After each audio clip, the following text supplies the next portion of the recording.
پاکستان میں اس وقت شام کے 7، بھارت میں 7:30 اور یہاں ہمارے اسٹوڈیوز کی گھڑیوں میں صبح کے 10 بج رہے ہیں۔ وائس آف امریکہ واشنگٹن کی اردو سروس سے ہماری باقاعدہ نشریات کا آغاز ہوتا ہے۔ پہلے گھنٹے کے لیے میں ہوں آپ کا میزبان خالد حمید۔ حسب معمول خبروں سے آغاز کرتے ہیں۔ پہلے آج کی اہم خبروں کی سرخیاں۔ پاکستان اور بھارت کے درمیان کشیدگی میں اضافہ، سیاچن کے قریب پاکستانی فضائیہ کی مشقیں۔ اسلام آباد سے میں ہوں محمد اشتیاق۔ کوئٹہ سے 2 چینی شہری اغوا، صوبائی دارالحکومت سے میہر ستار کاکڑ۔ انتخابی اصلاحات وقت پر نہ ہوئیں تو شفاف انتخابات کے انعقاد کی کوششیں متاثر ہو سکتی ہیں، چیف الیکشن کمشنر کا انتباہ۔ اسلام آباد سے میں ہوں ناصر محمود۔ بنو میں انسداد پولیو مہم سے وابستہ کارکن مسلح افراد کی فائرنگ سے ہلاک۔ پشاور سے میں ہوں شمیم شاہد۔ جنوبی ایشیا۔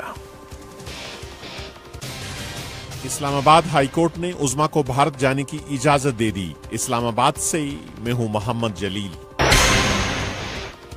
اور بین الاقوامی خبروں میں برطانیہ کی پولیس نے کہا ہے کہ اس نے پیر کے روز مانچسٹر کے ایک کنسرٹ میں مہلک بم حملے کی تحقیقات کے سلسلے میں 3 مزید افراد کو گرفتار کیا ہے، اور داعش نے دعویٰ کیا ہے کہ اس حملے کے پیچھے اس کا ہاتھ تھا، لیکن نہ برطانوی حکام نے اور نہ ہی امریکی انٹیلیجنس نے اس دعوے کی تصدیق کی ہے۔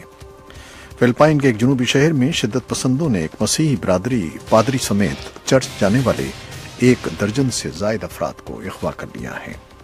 بھارت کے شمالی پہاڑی علاقے میں ایک بس دریا میں گرنے کے حادثے میں مرنے والوں کی تعداد 20 تک پہنچ گئی ہے۔ بحرین میں منگل کے روز سیکیورٹی فورسز نے شیعہ مسلمانوں کے ایک مذہبی لیڈر کے گھر پر چھاپا مارا اور اس موقع پر مظاہرہ کرنے والے کم از کم 1 شخص کو گولی مار کر ہلاک کر دیا۔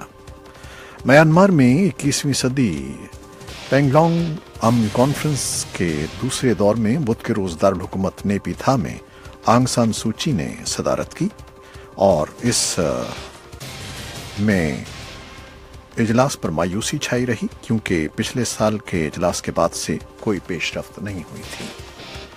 امریکہ کے صدر ڈونلڈ ٹرمپ نے بدھ کو ویٹیکن میں کیتھولک مسیحیوں کے روحانی پیشوا کے ساتھ ملاقات کی ہے۔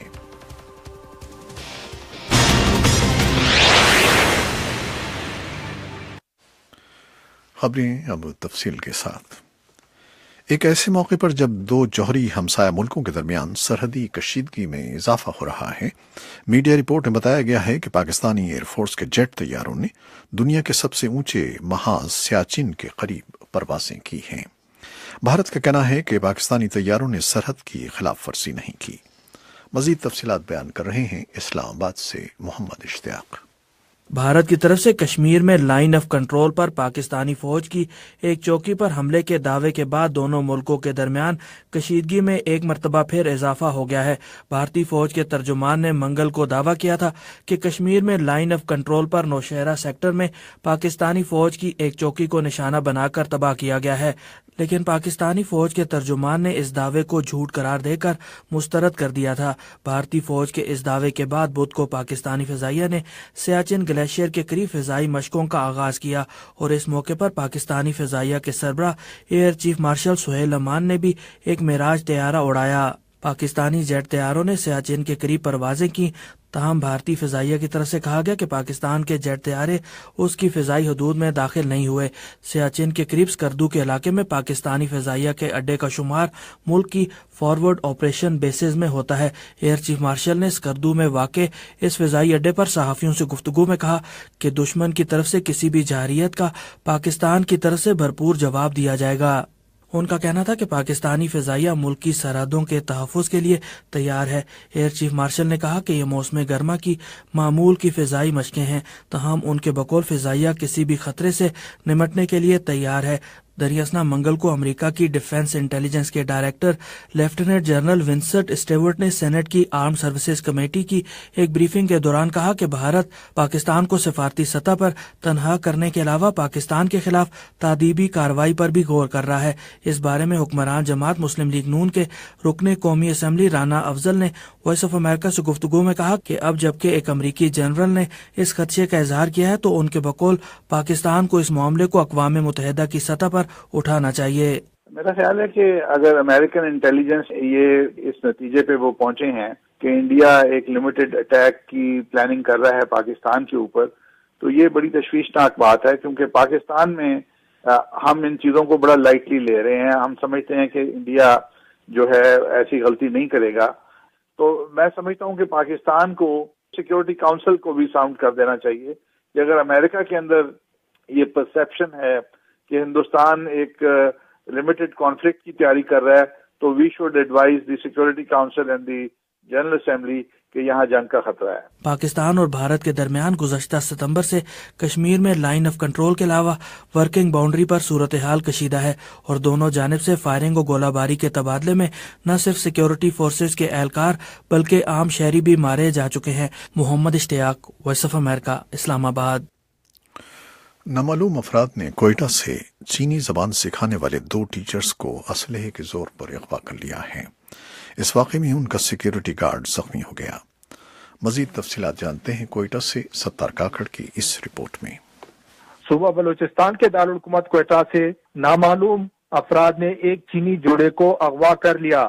صوبائی پولیس کے مطابق کوئٹہ کے نواحی علاقے جناح ٹاؤن میں یہ چینی جوڑا لینگویج سینٹر میں اردو زبان سیکھنے کے لیے اپنے ڈرائیور کے ہمراہ جا رہا تھا. راستے میں مسلح افراد ان کی گاڑی کو اسلحے کی نوک پر روک کر انہیں زبردستی اپنے ساتھ لے گئے. انہی شاہدین کے مطابق اس دوران مزاحمت پر چینی شہریوں کے ڈرائیور کو اغواکاروں نے گولی مار کر زخمی کر دیا.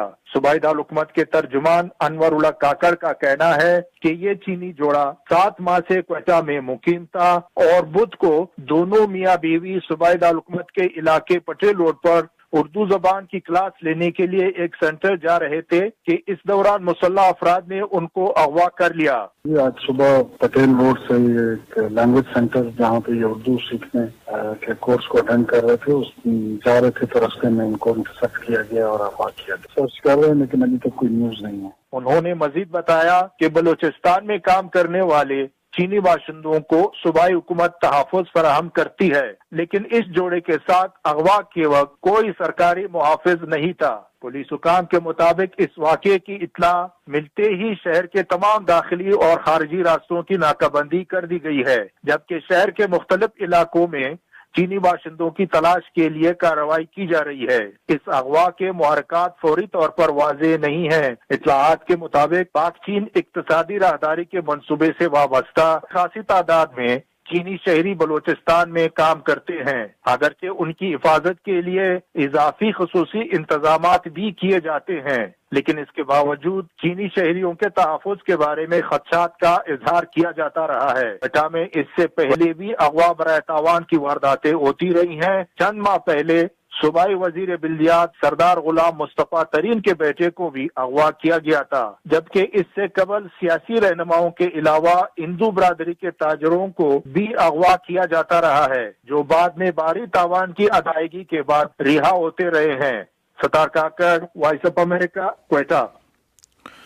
پاکستان الیکشن کمیشن نے حکومت پر زور دیا ہے کہ وہ انتخاب پر اعتماد میں اضافے کے لیے انتخابی اصلاحات کا عمل جلد مکمل کرے.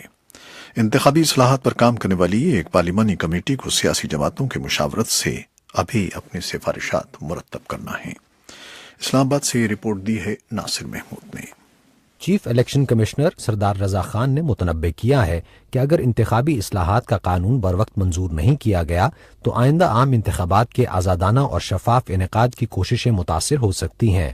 2013 کے عام انتخابات کے بعد مختلف سیاسی جماعتوں کی طرف سے ان کی شفافیت پر سوالات اٹھائے گئے، جبکہ حزب مخالف کی دوسری بڑی جماعت پاکستان تحریک انصاف نے حکمران مسلم لیگ نون پر دھاندلی کا الزام لگاتے ہوئے تقریباً 4 ماہ تک اسلام آباد میں پارلیمان کے سامنے دھرنا بھی دیے رکھا تھا. 2014 میں حکومت نے تمام پارلیمانی جماعتوں کے نمائندہ قانون سازوں پر مشتمل ایک پارلیمانی کمیٹی تشکیل دی، جس کے ذمے انتخابی اصلاحات کا مسودہ تیار کرنا تھا. یہ کمیٹی گزشتہ سال دسمبر میں ایک مسودہ تیار کر چکی ہے، لیکن اس کی مختلف شقوں پر اتفاق رائے نہ ہونے کی وجہ سے اسے ابھی تک پارلیمان میں پیش نہیں کیا جا سکا ہے. بدھ کو اسلام آباد میں الیکشن کمیشن کے حکام کے ایک تربیتی کورس کے اختتام پر منعقدہ تقریب سے خطاب کرتے ہوئے چیف الیکشن کمشنر سردار رضا خان کا کہنا تھا کہ ان کا ادارہ انتخابات کو منصفانہ اور شفاف بنانے کے لیے ہر ممکن اقدام کو یقینی بنانے کے لیے کوشاں ہے، لیکن اگر انتخابی اصلاحات وقت پر نافذ نہیں ہوتی تو یہ تمام کوششیں رائے گاں جائیں گی۔ ہمارے جتنے کام الیکشن کمیشن کے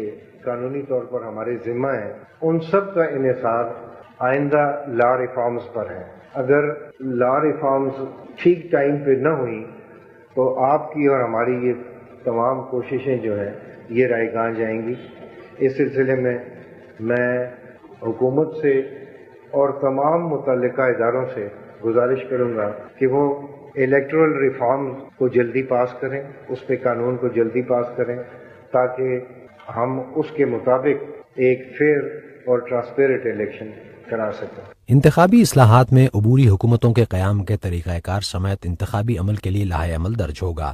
تحریک انصاف کی طرف سے بیرون ملک مقیم پاکستانیوں کو ووٹ کا حق دینے، انتخابات میں الیکٹرانک مشینوں کے ذریعے ووٹ ڈالنے اور بائیو میٹرک سے ووٹر کی تصدیق جیسی تجاویز دی گئی تھیں، جن پر کمیٹی کے بعض دیگر ارکان کی طرف سے تحفظات کا اظہار بھی کیا گیا۔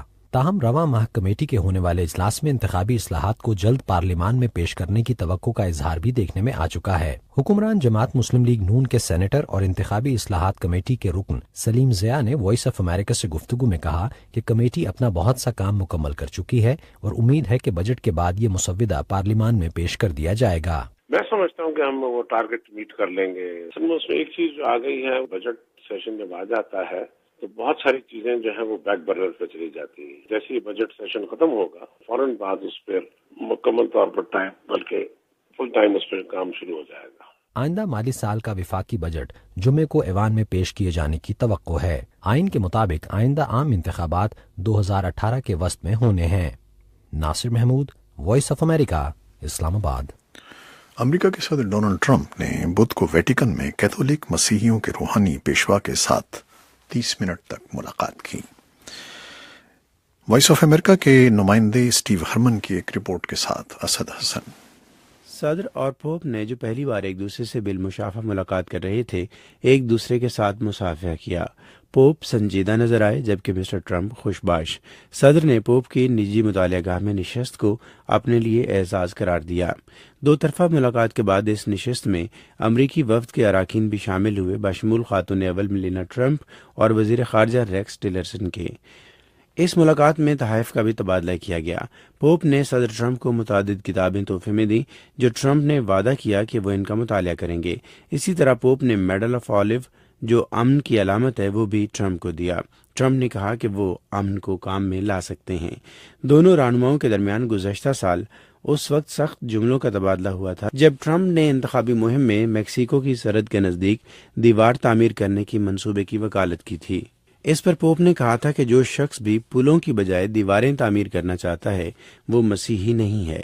ڈونلڈ ٹرمپ نے اپنے رد عمل میں اس بیان کو ڈسگریسفل قرار دیا تھا۔ اسد حسن، وائس آف امریکہ، واشنگٹن۔ برطانیہ کی پولیس نے کہا ہے کہ اس نے پیر کے روز مینچسٹر کے کنسرٹ میں مہلک بم حملے کی تحقیقات کے سلسلے میں 3 مزید افراد کو گرفتار کر لیا ہے۔ بدھ کے روز مینچسٹر پولیس نے صرف یہ کہا کہ ان افراد کو جنوبی مینچسٹر سے گرفتار کیا گیا۔ یہ معلوم نہیں ہو سکا کہ ان تینوں مردوں کو اور منگل کے روز چوتھے شخص کو کس طرح گرفتار کیا گیا اور ان کا حملے سے کیا تعلق تھا۔ برطانیہ کی وزیر داخلہ امبر رڈ نے بدھ کے روز کہا کہ خودکش بمبار جسے 22 سالہ سلمان عبیدی کے طور پر شناخت کیا گیا ہے، اسے برطانوی انٹیلیجنس سروسز حملے سے پہلے سے جانتی ہیں۔ وزیر داخلہ کا کہنا تھا کہ یہ ممکن ہے کہ حملہ آور نے یہ سب اپنے طور پر کیا ہو۔ تاہم تفتیش کار پیر کے روز یہ چھان بین کر رہے ہیں کہ یہ بمبار کسی بڑے گروپ کا رکن تو نہیں تھا۔ داعش نے دعویٰ کیا ہے کہ اس حملے کے پیچھے اس کا ہاتھ تھا، لیکن نہ برطانوی حکام نے اور نہ ہی امریکی انٹیلیجنس نے اس دعوے کی تصدیق کی ہے۔ برطانیہ کی وزیر اعظم تھریسا مے نے کہا ہے کہ برطانیہ میں مزید دہشت گرد حملوں کا خطرہ موجود ہے، جس کے پیش نظر پولیس کی مدد کے لیے فوجی تعینات کیے جا رہے ہیں۔ برطانیہ نے ملک میں دہشت گردی کے خطرے کی سطح کو سب سے اونچے درجے تک بڑھا دیا ہے۔ فلپائن کے ایک جنوبی شہر میں شدت پسندوں نے ایک مسیحی پادری سمیت چرچ جانے والے 1 درجن سے زائد افراد کو اغوا کر لیا ہے۔ خبر رساں ادارے ایسوسی ایٹڈ پریس نے فلپائن کے کیتھولک بشپس کی کانفرنس کے صدر آرچ بشپ سوقرات ویلیگاس کے حوالے سے بتایا کہ عسکریت پسند ماراوی شہر میں واقع ایک کیتھیڈرل میں زبردستی داخل ہو کر ایک پادری اور وہاں عبادت میں مصروف 10 افراد اور چرچ کے 3 کارکنوں کو اپنے ساتھ لے گئے۔